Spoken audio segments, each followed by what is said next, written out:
வரதராஜன், ஊர் பெயர் இல்லை. இவர் எடுத்த உடனே லக்னத்துக்கே வந்துட்டார். லக்ன அடிப்படையிலேயே தான் கேள்வி கேட்டிருக்கார். சரி பார்க்கலாம், இருக்கட்டும். லக்ன அடிப்படையிலேயே கேட்டிருந்தாலும் ஒரு ஜாதக பலன்களாக கேட்குறாரா இல்லை பொது பலனாக கேட்குறாரான்னு பார்க்கலாம். பொது பலனாக இருந்ததுன்னா பலன் அதுக்கு உண்டான விளக்கத்தை கொடுத்துடலாம். துலாம் லக்னத்தில் பிறந்தவர்களுக்கு சுக்கிரன் 6ஆம் வீட்டில் உச்சம் பெற்றால் அது நன்மையா தீமையா விளக்கம் தாருங்கள் ஐயா. பொதுவாக தான் கேட்டிருக்கார். ஜாதக அடிப்படையிலான கேள்வி மாதிரி வருது, ஆனால் பொதுப்படையான கேள்வியாக மாறிடுச்சு. ஆகையினால இதுக்கு நம்ம விளக்கம் கொடுத்துடலாம். ஏன் இவர் இப்படி கேட்டிருக்காரு? துலாம் லக்னத்தில் பிறந்தவர்களுக்கு சுக்கிரன் 6ஆம் வீட்டில் உச்சம் பெற்றால் அவரே கொடுத்துட்டார் விஷயத்தை. ஏன்? 6ஆம் வீடு அசுப மறைவு ஸ்தானம். அப்போ அந்த அசுப மறைவு ஸ்தானத்தில் சுக்கிரன் இருக்கிறது நல்லதா அப்படிங்கிற அடிப்படையில் அந்த கேள்வி எழுந்திருக்கு. ஆனால் அங்கே உச்சம் பெறுகிறார், அதையும் கொடுத்துட்டார், அவரே கொடுத்துட்டார். 6ஆம் வீட்டில் உச்சம் பெற்றால் அது நன்மையா தீமையா விளக்கம் தாருங்கள். டக்குன்னு ஒரு வரியில் கொடுக்க தர முடியாது. இதுக்கு மிஸ்டர் வரதராஜன் ஒரு வரியில் நன்மை தான்ப்பா இல்லை தீமை தான்ப்பா அப்படின்னு கொடுத்துடலாமா அப்படின்னா அது சரி வர.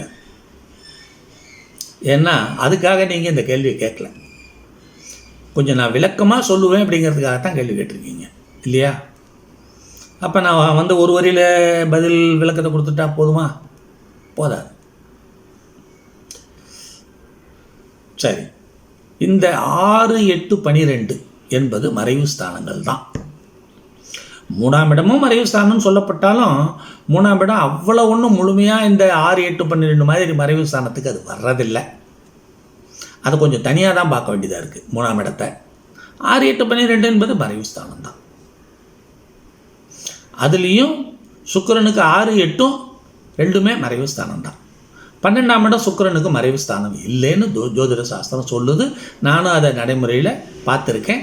அது சரியாகவே வருது. சுக்கிரன் 12ஆம் இடத்துல மறைவு ஸ்தானமாக அது அவருக்கு அமையறது இல்லை.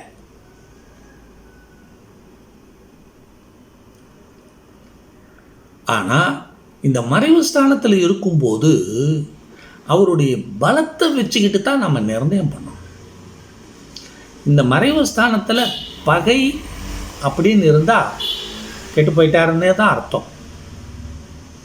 6ஆம் இடத்துலையோ 8ஆம் இடத்துலையோ இந்த சுக்கிரனை பற்றி தான் நீங்கள் கேட்டிருக்கீங்க. அதனால் சுக்கிரனை பற்றி மட்டும் விளக்கம் தர்றேன். இந்த சுக்கிரன் 6ஆம் இடத்துலையோ 8ஆம் இடத்துலையோ பகை பெற்றிருந்தால் அது அவர் கெட்டு மறைஞ்சிட்டாருன்னு தான் அர்த்தம். அதில் ஒன்றும் சந்தேகமே இல்லை. ஆனால் இந்த 6ஆம் இடத்துல அவர் பெறக்கூடிய பலம் என்ன? உச்சபலம். தெரிஞ்சுக்கோங்க. அப்போ இந்த 6ஆம் இடத்துல அவர் கெட்டு மறைஞ்சாரா? இல்லை, மறைவு ஸ்தானத்தில் தான் இருக்காரே தவிர அவர் அங்கே எப்படி இருக்கார்? பலத்தோடு தான் இருக்கார். நல்ல கம்பீரமான பலத்தோடு இருக்கார். இருப்பா, நான் 6ஆம் இடத்துல தான் இருக்கேன், இருந்தாலும் நான் உச்சத்தோடு இருக்கேன். ஆகையினால நான் அந்த இடத்துல பலம் குறைஞ்சி போயிடல. என்னுடைய துலால கணத்துக்கு நான் 6ஆம் இடத்துல இருக்கேன். என்னுடைய இன்னொரு வீடாகிய ரிஷபத்துக்கு நான் 11ஆம் வீட்டில் இருக்கேன். எனக்கு 2 ஆதிபத்தியம் இருக்குல்ல, அதையும் கவனிச்சுக்கோ அப்படிங்கிறார். ஆனால் நீங்கள் கேட்டிருக்கிற துலால கணத்துக்கு மட்டும்தான் கேட்டிருக்கீங்க. அதனால் ரிஷபரங்களும் இங்கே வரல, எடுத்துக்க வேண்டிய அவசியம் இல்லை. இருந்தாலும் ஒரு கருத்துக்கு சொன்னேன், ஒரு விளக்கத்துக்கு சொன்னேன். அப்போது 6ஆம் இடத்துல அவர் எப்படி இருக்கார்? கம்பீரமாக தான் இருக்கார், பகையாக இல்லை. நீச்சமாக இருந்தாலும் நீச்சம்னு எடுத்துக்கக்கூடாது. நீச்ச பங்கம் இருக்குது, நீச்சபங்க ராஜயோகம் இருக்குதுன்னு சொல்லியிருக்கேன். பகைன்னா பகை தான், கெட்டவர் கெட்டவர் தான். ஆனால் இங்கே சுக்கிரன் அப்படி இல்லை, நல்ல பலத்தோடு தான் இருக்கார். இன்னொன்னையும் பார்க்கணும். அங்கே இருக்கக்கூடிய சாரங்கள் யாருது? இப்போ அவர் மீனத்தில் உச்சமாக இருக்காரு, சரி, அவருடைய சாரங்களை பாரு. ஒரே ஒரு சாரம் மட்டும்தான் குருனுடைய சாரம், பூரட்டாதி 4ஆம் பாதம். அதில் இருந்தாருன்னா அவர் வேலை செய்ய மாட்டார், அவரை எடுத்துக்க முடியாது. ஏன்னா குரு வேலை செய்யறதுக்கு விட மாட்டார். சாராதிபதி குரு. என் வீட்டில் இருக்க, என் சாரத்தில் இருக்க, நீ பேசாமல் இரு அப்படின்னு ஆர்டர் போட்டுருவார். எதில் இருந்தால்? பூரட்டாதி 4ல் இருந்தால். சரி, அதை தாண்டி வந்துட்டோம்னா என்ன? உத்திரட்டாதி 4, ரேவதி 4. இது ரெண்டும் என்ன? துலா லக்னத்திற்கு சுபர் யோகனுடைய நட்சத்திரம். அப்போ அந்த நட்சத்திரத்தில் இருக்கும்போது ஆட்டோமேட்டிக்காக சுக்கிரனுக்கு பலம் வந்துடும். என்ன பலம் வரும்? சாரபலமும் சேர்ந்துக்கும். உச்ச பலத்தோட சாரபலமும் சேர்ந்துடும் போது அவர் என்ன பண்ணுறாருன்னா தன்னுடைய லக்னாதிபத்தியத்தையும் இழக்க மாட்டார். இன்னொரு வீடாகிய துலாத்துக்கு 8ஆம் இடமாகிய ஆயுள் ஸ்தான பலத்தையும் அவர் இழக்க மாட்டார். 2 ஆதிபத்தியத்துக்கும் அவர் பலத்தை எடுத்துக்கொள்வார். விளக்கம் பாருங்க, நல்லா புரிஞ்சுக்கோங்க. விளக்கம்தான் கொடுக்குறேன், முடிவான கருத்தை கொடுக்கல. நான் விளக்கம்தான் கொடுத்துட்டு இருக்கேன். நல்ல விளக்கத்தை நீங்களும் விளக்கி பாருங்க. நான் சொல்கிற விளக்கம் சரியானது தானான்னு விளக்கி பாருங்க. கருத்து என்பது வேற, விளக்கம் என்பது வேற.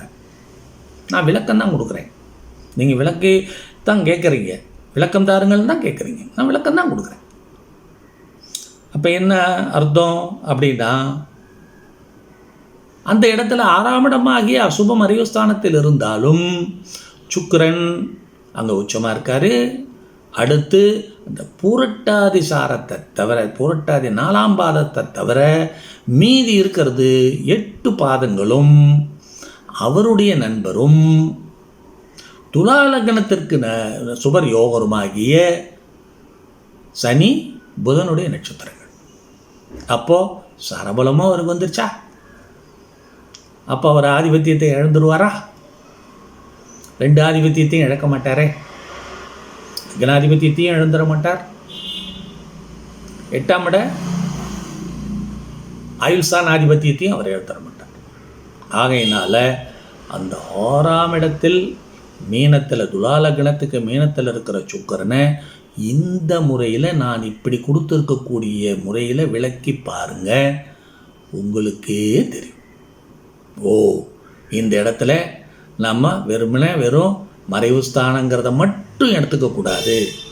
அந்த இடத்தில் அவர் பெற்றிருக்கிற பலம் நீங்களே கொடுத்துட்டீங்க, உச்சம் அப்படின்னு கொடுத்துட்டீங்க. அடுத்தது சாரத்தை எடுத்துகிட்ருக்கணும். சாரமும் அவசியம். சாரம் நல்ல சாரங்கள் வந்திருக்கு. ஒரு சாரத்தை தவிர மீதி 8 சாரமும் நல்ல சாரமாக இருக்குது. அப்போ அவர் என்ன பண்ணுவார்? பலத்தை இழந்துடலை. அப்படிங்கிறது அது நன்மையா தீமையா அப்படின்னும் பொழுது அவருடைய ஆதிபத்தியத்தை இழக்காமல் இருக்கிறதே நன்மை தான். அவருடைய ஆதிபத்தியத்தை அவர் இழக்காமல் இருப்பதே நன்மை தான். அவருடைய திசையில் தான் நம்ம நன்மையா தீமையாங்கிறத கண்டுபிடிக்கணும். புரியுதா? வேறு திசைகள்லாம் ஒன்றும் இல்லை. அவருடைய ஆதிபத்தியத்து சிறப்பை இழக்கவில்லை. 6ஆம் இடம் அசுபத்தானத்தில் இருந்தாலும் இந்த உச்சபல சாரபலத்தினால அவர் தன்னுடைய ஆதிபத்தியத்து சிறப்புகளை இழக்கவில்லை என்பதே நன்மை தான்.